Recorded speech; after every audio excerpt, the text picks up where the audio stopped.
Hello, teachers, trainers, mentors. I hope you have been doing well. I hope you're having a whale of time. I'm a trainer, and today would like to take this opportunity to bring to the forefront a vital issue which needs urgent addressal. That is, teachers' language and behavior, a cause of panic and anxiety among students. Do you agree? Well, I do, and I'll tell you why. This video is going to act as a whistleblower, so you must listen to me carefully and you must read carefully. I believe when the backbone of the education system breaks your nervous system, when the educators demand respect but utter disrespectful phrases, then it's the high time we brought this to notice. Could you please ask yourself these questions to understand whether you deserve to train a student? Tell me, why did you choose to become a teacher or trainer or mentor? What is your vision? What's your passion? Are you devoted? And in what ways are you trying to fulfill your vision? What do you want to achieve? What language do you use to communicate to encourage and inspire students? I might sound harsh, but believe me, in the end, we will all learn a lesson and promise ourselves to be the best trainers, molders, and examples, and set an examples to our students, which will create a win-win situation. Now, talking about the behavior and the language, I'd like to share a few real examples of teachers using vulnerable language. Sometimes teacher call the students duffer, pagal, dumb, nalayak, gadhedi, oh my god, bewkoof of no use, including other common abusive words. Now there are many kinds of behavior portrayed by the teachers.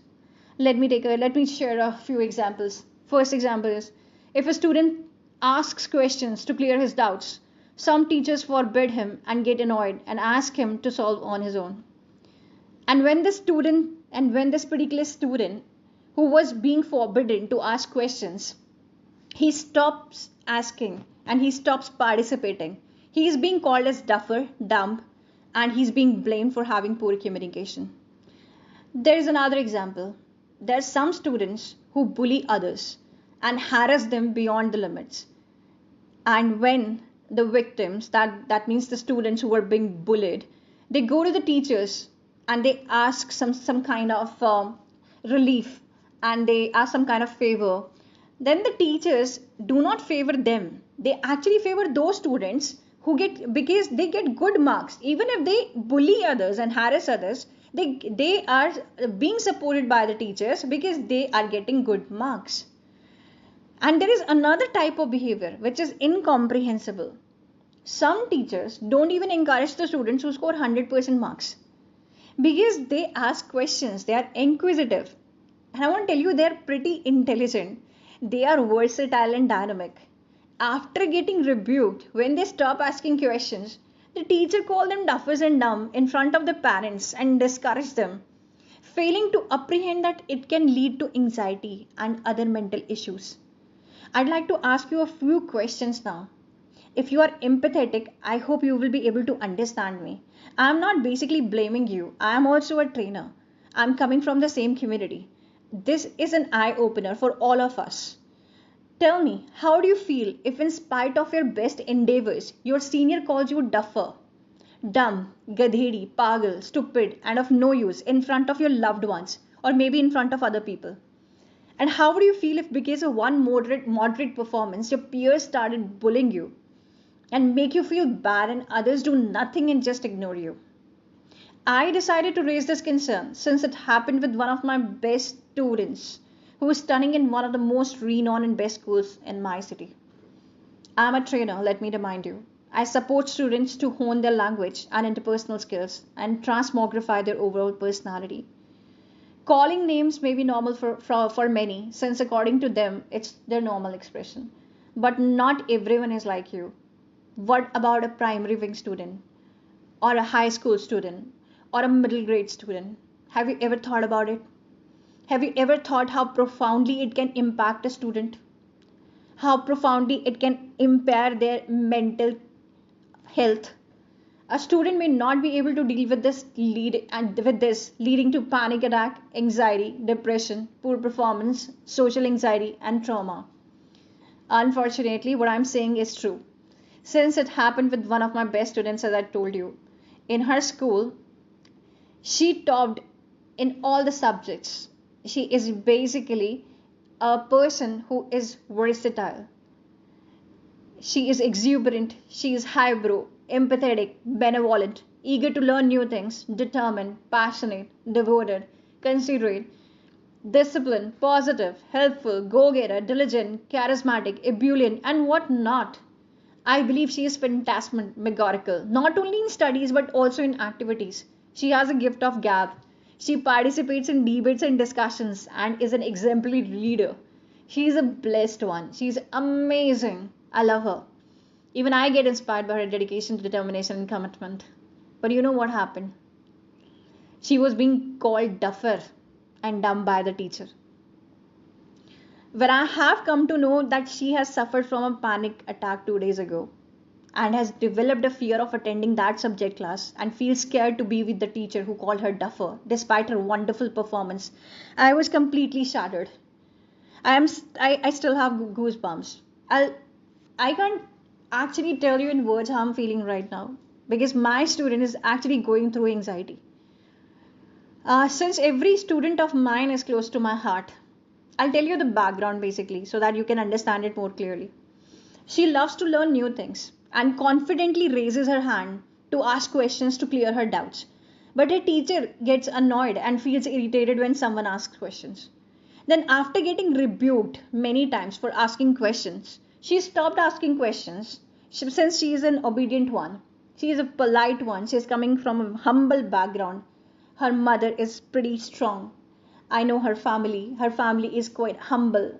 They never have ever have disrespected anybody. They're very polite people. So my student, she stopped asking questions because of fear. But still she topped the subject exam because of her determination and passion towards studies. In the PTM, the teacher told her mother that she doesn't ask questions and called her duffer and dumb in front of her mother. Now, actually, the teacher did not realize what was going to be the consequence of the same. Even the mother was not aware, like if my student was going to take it on heart.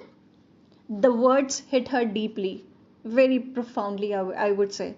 She asked her mom when they were back whether she was a duffer and real. Your one word drowned an intellectual and ebullient child in darkness. She kept crying for hours since she had been giving her best, securing top position, obeying you, being polite with you, helping other students, was an exemplary leader. She was a versatile person and she was securing awards for your schools in various competition. Despite that, you called her duffer? Do you know like what impact it had on her? Why did you do that? Are you really a teacher? Do you know what your true purpose is? A frustrated person should never take such a big responsibility for developing students. If you think you know a language, then you must know how to use it and what words and phrases you are supposed to utter. Words are sharper than swords and have the potential to leave a deep wound. You call yourself a teacher when you don't know how to talk to a student, when you don't know the purpose of language, when you don't have interpersonal skills, when you don't know the true purpose of education. I believe the people who call other people duffer, bewkoof, nalayak, they themselves are very weak and narrow-minded people because you are not able to understand the psychology of the child. You have been dealing with a person like whom you can mold into a beautiful flower, but you are breaking the person. You are the backbone of the education system, my dear teachers. You are a potter in whose mold the students turn out to be beautiful pieces of art, but you are making them broken pieces. Why do you want to criticize and find faults? Why can't you just understand? If they knew everything, then why would they come to school? They depend on you, they trust you, their parents trust you, they look up to you, try to become good examples. But you, on the other hand, discourage them and try and use this kind of language. Every child is important and has unique abilities. A teacher is like a mother, a friend, a companion, a guide, but not a frustrated effigy. There are subtle ways to deal with the buds that will turn into a full bloom flower that will spread cheer and fragrance because you nurture it well.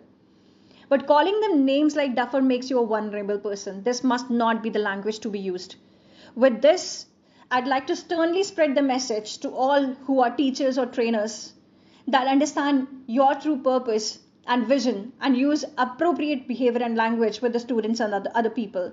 Language isn't just a group of words uttered with a blank mind and a blurred vision. It is beautiful way to inspire and instill confidence and build trust.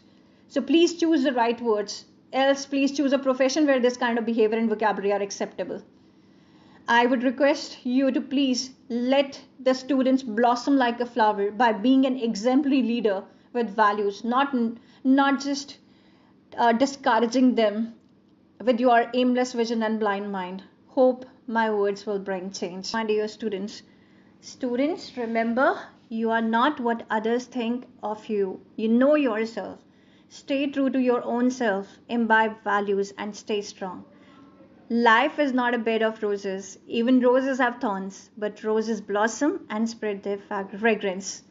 One exam or test doesn't define your potential or abilities. Ergo, never even think of giving up. Instead, rise back and take the bull by its horns. You are the masterpiece created by the master creator God. Your life is precious. You are precious to your parents. You're precious to your mentors and the teachers. Right?